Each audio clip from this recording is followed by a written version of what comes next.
Olá, tudo bem? Nós somos alunos da UERGS do curso de Agronomia da Unidade de São Luís Gonzaga. Hoje estamos aqui na disciplina de Manejo de Pragas e Doenças, tendo como professor responsável o engenheiro agrônomo Rafael Meirelles. Os alunos integrantes desse trabalho são Camila da Luz, Felipe Costa Beber, Juliano Costa Beber e Sinara dos Santos. A partir de agora eu vou falar sobre um conceito básico de manejo de pragas e doenças. Então, o manejo integrado de pragas e doenças ela consiste na adoção de boas práticas agrícolas e no uso combinado de métodos de controle, podendo ser o controle biológico, controle cultural, controle químico e o controle genético.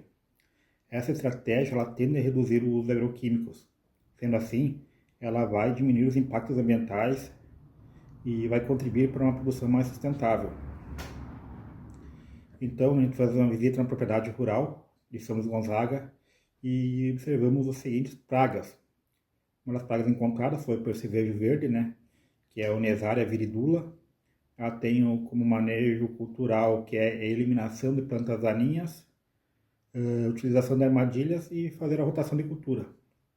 Podemos também fazer o manejo químico, com o uso de neocotinoides, que ela vai dar um efeito residual, e piretroides, que vai dar efeito choque. E também podemos utilizar o tratamento de sementes, que ela é essencial para proteger as plantas nos primeiros 15 dias após a emergência. Também foi encontrados os percevejo marrom, que é o Equistus rerus. Também manejo cultural também é a eliminação das plantas daninhas, né? Utilização de armadilhas e fazer fazer rotações de culturas. Também podemos fazer a utilização de manejo químico, que são os neonicotinoides, que vai dar efeito residual, e o piretroides, efeito choque. Também podemos fazer o tratamento de semente, que ela é essencial para proteger nos primeiros 15 dias. E também encontramos o popular percevejo barriga verde, que é o de Calopis melancanthus. Então, controle cultural é importante eliminar as plantas hospedeiras, como a tapueraba, o capim amargoso, entre outros, pelo menos 20 dias antes da semeadura. Isso vai interromper o ciclo do inseto e vai expulsar ele da área, antes da emergência da cultura. Também podemos utilizar os controles químicos, né, que é o necotinoides e os petróides. Segundo o Dirceu Gazen, um percevejo verde por metro quadrado pode causar um prejuízo de 58 quilos por hectare na produção. Então isso aí são quase um saco por hectare de prejuízo. E fora as sementeiras, né, que mais de um percevejo por metro quadrado condena a semente. As sementeiras não recebem o soja com a presença de percevejo, porque ela vai causar dano mecânico, né, na soja. Olá, eu sou a aluna Sinara e eu vou estar então dando continuidade às pragas encontradas nesta lavoura. Também foi identificada então a mosca branca, cujo nome científico é Bemisia tabaci. Como controle cultural, é recomendado respeitar o vazio sanitário, porque é muito importante, porque é o período então ali que não se cultiva a planta hospedeira, interrompendo então o ciclo dessa praga. Recomenda-se também eliminar os restos culturais para evitar a formação das chamadas pontes verdes, que nada mais é do que restos culturais que permanecem ali na área de uma safra e outra, que também é conhecido entre safra, que serve como abrigos para essas moscas brancas. E já no controle químico, pode ser utilizados princípios ativos imidaclopido e beta-cifrutrina, que eles são muito conhecidos, podendo usar tanto no período ali da ninfa, como na fase adulta da mosca branca. Outra praga, então, encontrada foi a larva minadora, cujo nome científico é Liriomyza. E como controle cultural também, a gente recomenda eliminar os restos culturais, as folhas infestadas, porque isso reduz, então, a fonte de infestação da praga. Também é importante a gente realizar a rotação de cultura, que sempre está sendo explicada, cada dia está sendo mais falado sobre a rotação de cultura. Controlar as plantas daninhas e hospedeiras para diminuir a população da larva minadora nessa lavoura, então. E no controle químico, princípios ativos mais utilizados é a abamectina e a espinosade. Dando sequência, então, às pragas encontradas na lavoura, a gente achou a lagarta Spodoptera frugiperda, conhecida popularmente como a lagarta do cartucho, e a gente recomenda, então, para o controle cultural, uma rotação de cultura, eliminar os restos culturais após a colheita, sempre manter a área livre de plantas daninhas para que não se tornem hospedeiras, né? Realizar um monitoramento frequente na lavoura é muito importante e também, se possível, utilizar sempre cultivares resistentes à lagarta. E já no controle químico, a gente pode ser utilizado, então, inseticidas de choque, inseticidas fisiológicos, como a flubendiamida, além também do imidaclopido, que auxiliam no controle dessa praga. Muito importante. Olá, eu me chamo Camila e eu vou estar dando continuidade na apresentação do trabalho das pragas desta lavoura. Como vocês podem ver aí na tela, essa é a lagarta da espiga, mais conhecida com o nome científico Helicover parmigera.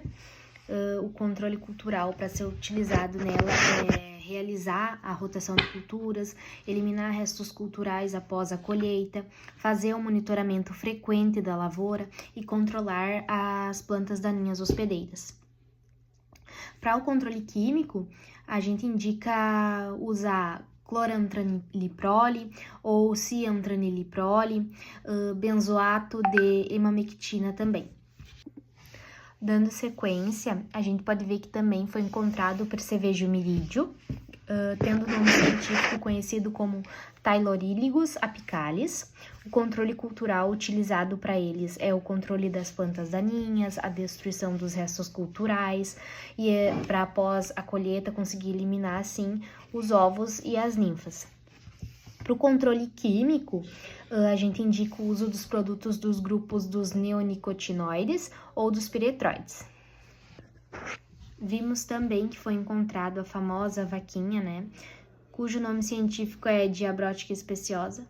Para o controle cultural é utilizado o preparo adequado do solo, a aração e a gradagem, que acabam expondo as larvas e as pupas a predadores e também ao sol, a eliminação das plantas hospedeiras, remover as plantas daninhas e também as tigueras de milho ou soja antes do plantio, pois elas acabam servindo de abrigo e também de alimento para essa praga, né? E para o controle químico, a gente indica o uso de inseticidas do grupo do pirazol ou a mistura de lambda-cialotrina, que é um piretroide, mais tiamectochan, que é um neonicotinoide. Bom, pessoal, eu vou dar sequência nos trabalhos ali, eu vou falar sobre o milho da soja. Ela tem o nome científico de Peronospora manchurica. Ela é uma doença foliar, né, da soja, que se desenvolve na parte inferior da cultura, da planta, né, da folha, que facilita mais a identificação a campo, né. Ela trata-se de uma doença menos agressiva. Seus danos não ultrapassam 5% da produção total da lavoura, né, por hectare. Além disso, ela é uma doença que a própria soja consegue se proteger, principalmente quando ela está num estágio maior. O único problema dela é quando o estágio está na emergência, ali, quando ela emergiu ali em V4, V3, V4 ali, que ela fica mais suscetível. Aí que entra, temos o controle cultural, que seria a escolha das sementes geneticamente resistentes ou tolerantes, que seria a medida mais preventiva e eficiente, né? Utilização de sementes limpas, tratadas.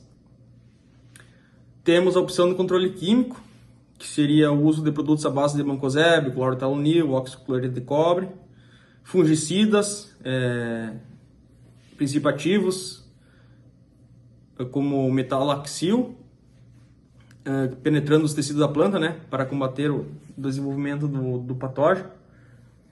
E também temos que é o mais ideal, que seria os indutores de resistência, né, fazendo com que a planta mesmo ela induz a planta a combater aquele patógeno, aquele fungo, né? Então, seria o mais apropriado, porque ela como não é uma doença tão problemática, né? Claro, ela perde a área foliar perde a fotossíntese da planta, né? Por questão das manchas amareladas e dos micélios. Como eu tinha comentado, que o míldio é mais fácil de identificar visualmente, por questão na parte inferior da folha, a gente consegue identificar as estruturas de frutificação do fungo, né? Parece tipo uns algodãozinho ou umas teinhas, que normalmente o pessoal fala que parece umas teinhas do míldio, que é o micélio ali, o fungo está instalado na folha. E na parte superior a gente encontra as folhas com aquelas manchas amareladas. E, na sequência, as lesões necróticas, né? O fungo também infecta as vagens, né, podendo causar deterioração das sementes e infecção parcial. Bom, vou falar agora sobre o Fusarium, que é uma doença de raiz. O nome popular é Fusarium, o nome científico também é Fusarium, né? Bom, ele é um dos fungos que podem sobreviver por longos períodos de até 30 anos no solo, formando esporos que podem se espalhar por meio de movimento do solo, água, equipamentos e ferramentas contaminados. Então esse fungo ele penetra na planta, né, através de pequenas aberturas ou áreas danificadas das raízes, machucadas, Uma vez dentro da planta, o fungo cresce, né, essas células radiculares, e pode bloquear os canais do xilema e floema, causando assim o escurecimento das raízes, o murchamento da planta.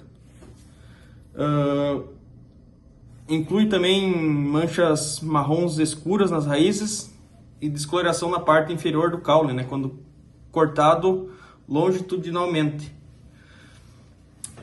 Em casos graves, os danos são mais extensos às raízes, interrompendo, né, a absorção de água, nutrientes e liberando substâncias que contribuem para o murchamento ou amarelecimento das folhas e queda prematura e morte das plantas. As perdas na produtividade variam de acordo com a severidade da infecção. Um dos pontos importantes também é a questão da compactação do solo, né? Não tendo muita passagem de água e oxigênio. É um dos principais, como é que eu vou dizer, casos de Fusarium que dá no solo, né? As perdas podem variar de acordo com a severidade da doença, tendo prejuízos de 40% a 60% em lavouras severamente atacadas. Segundo os artigos da UFSM, né? Um artigo da UFSM que fala. Bom, controle cultural, que seria o uso de sementes, mudas, certificadas, cultivares com resistência genética, rotação, controle de umidade, porque ele é um fungo que se instala quando tem umidade de 17 a 20 graus e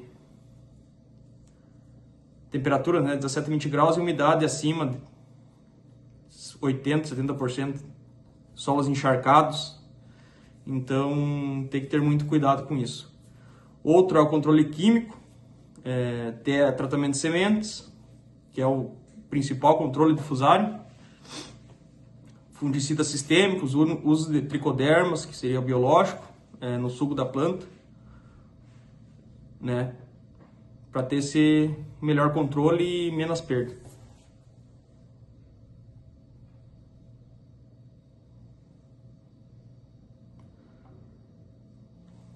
Como podem ver ali na foto, tem uma raiz que identifica o caule com tom vermelho marrom avermelhado, né? Que é o sinal visual que a gente consegue encontrar na planta. Claro, só depois que a planta já está infectada, né? Antes disso, só em laboratório para nós descobrir. Vou falar sobre agora a cercosporiose, mancha púrpura, né? O nome popular é mancha púrpura, é nome científico Cercospora kikuchi. Ela apresenta sintomas que ficam visíveis na parte superior da lavoura. Já quando apresenta os sintomas, o prejuízo já está instalado, né? Por isso que é de importância ter o controle preventivo para essa doença. Tendo impactos na produtividade que podem chegar, segundo a Embrapa, né, em torno de 20%. Estamos falando em perdas de até 12 sacos por hectare, né? Os cuidados necessários, que seria uso de sementes sadias, rotação de culturas como gramíneas, adubação equilibrada, principalmente com nitrogênio, né? Para assim evitar a deficiência de nutrientes, o que favorece o desenvolvimento da doença.